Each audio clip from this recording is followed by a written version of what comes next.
Ever since Matt Pat's retirement as the host of Game Theory, there seems to have been some sort of power vacuum in the FNAF theorist community, because once he retired, everyone was in on it. Of course, you had the big ones like John FNAF, ID's Fantasy, and Rye Toast, but you also had several other small YouTubers deciding to make their own theories. So I decided it's my turn to throw my hat into the ring and make some of my own FNAF theories. Because, well, it's something I've wanted to do for a while, and I feel like now is a good time to start. So if I'm going to make theories about this game, I'm going to need some sort of default timeline. There will be flaws and holes into this timeline, which I'll address on the way, as well as some small theories that I'll throw in just for fun. But for the most part, it's just going to be things that we absolutely know.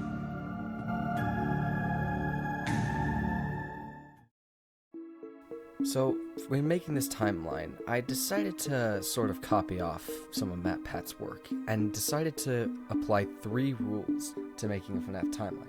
His 3 rules. You see, after Ultimate Custom Night, Matt Pat made another final timeline video, where he applied 3 rules when creating the timeline. And I still think that these rules hold up even to this day, so I decided to take them into consideration when making this timeline. So I'm just going to lay out all 3 rules so we can start on the same page.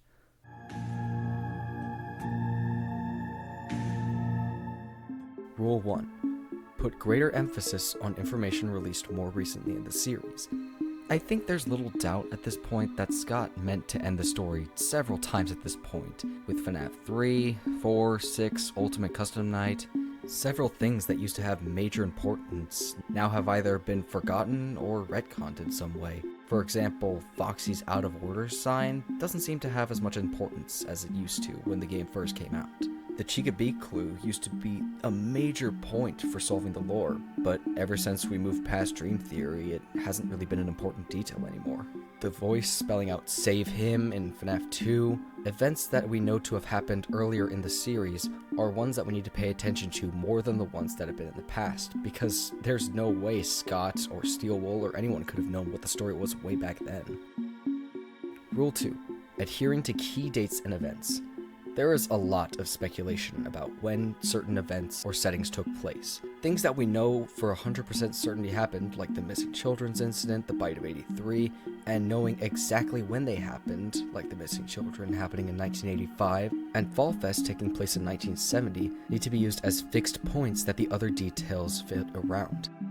And lastly, Rule 3, realizing that this isn't just a simple linear timeline. I feel like this rule doesn't need much explanation, but basically what this means is that not everything in this story happens in a straightforward line. Several locations and events overlap each other. It doesn't just go from this location to this location to this location. There are several moments in the stories that impact everything else. Alright, now that I've established the 3 rules, we can start with the timeline.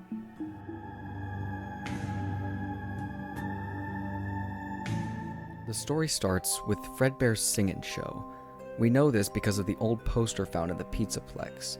This design, with its pie-cut-eyed version of Fredbear and the tickets costing 50 cents, must have taken place much earlier in the timeline than anything else, at least in the 1930s. This is where William Afton's story starts, the purple guy. Some people suspect that this was a carnival or circus that he went to as a kid, and was inspired by the dancing bears he saw there, which led to his creation of Fredbear's Family Diner. But I think the more likely situation is that it was a family-owned business, because that way it would explain him being able to use Fredbear in his pizzeria without fear of copyright.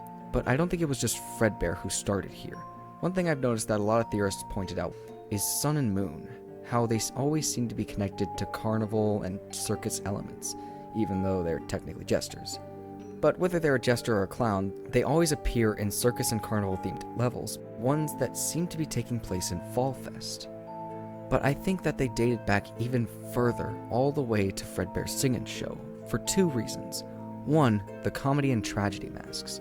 These masks are obviously really old. They're made to look like Sun and Moon, but they don't have eye holes or mouth holes. They're not even colored in, just like the Fredbear Singin' Show poster.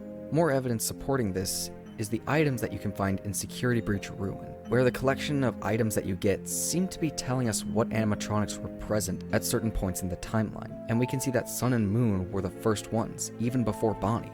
which must mean that they existed before Spring Bonnie was around, before William Afton was in charge of Fredbear's Singin' Show. But eventually, William did create his own character, Spring Bonnie, specifically the glitch trap version of him, as evidenced by the stitching and the very rudimentary design. So, with Fredbear, Spring Bonnie, Sun and Moon, William Afton made Fredbear's Singin' Show his own. Unfortunately, there was competition, in the form of Chica's Party World, or Pizza Playground, or something else. It's implied through the character encyclopedias, as well as stories from Tales from the Pizzaplex, that there was a competing business against William Afton's, one that was run by Henry. We're never given a name as to what Henry's pizzeria could have been called, but there are two candidate names that it could be. Either Pizza Playground, which is a pizzeria in one of the Fazbear Fright stories, or Chica's Party World, since we know that Chica is one of the main characters Henry created, and Chica's Party World was labeled as a location in the source code of sister location. But while we might not know the name, we do know the animatronics that were in that pizzeria.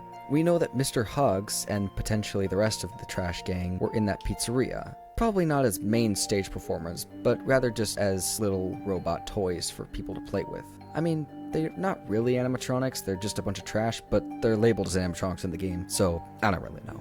But we know that they were in this location, because in the Mimic story, we hear that Henry's book counter, Edwin, created a vacuum cleaner with two hands. That sounds very similar to Mr. Hugs' design. So if Mr. Hugs was one of the trash characters in this pizzeria, why not all the others? But it wasn't just those characters that were in that pizzeria. They had actual animatronics too, such as the Mediocre Melodies and Chica.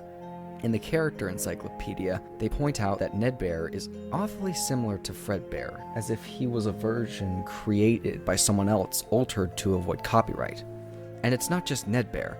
If you go to the Mediocre Melodies page, it says this.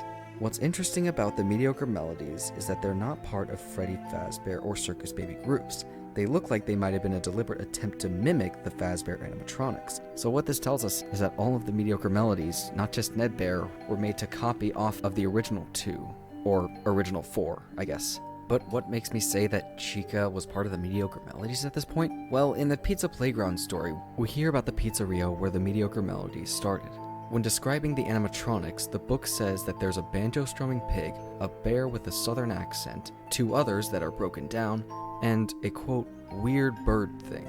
Chica's the only bird character in this series. But it's not just any version of Chica, it's Withered Chica. You know, before she became withered. We know this because of her design. Those bars that connect her mouth to her jaw are the exact same as other animatronics that we know to have been built by Henry, like Lefty and the Rockstars. But even if this new location had amazing animatronic technology, it still couldn't compete to the original pizzeria and their classic characters, Fredbear, Sun, Moon, and their new friend, Spring Bonnie. His pizzeria was gonna go out of business, but William decided to help him out. He had seen all the amazing technology that Henry was capable of building, how he could make the characters seem so alive without someone inside of him.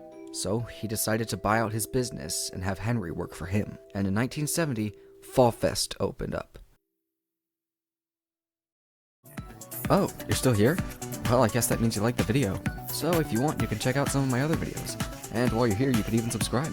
That way you'll know whenever I upload another awesome video. And if you don't want to, that's fine too, I guess. In the meantime, stay awesome.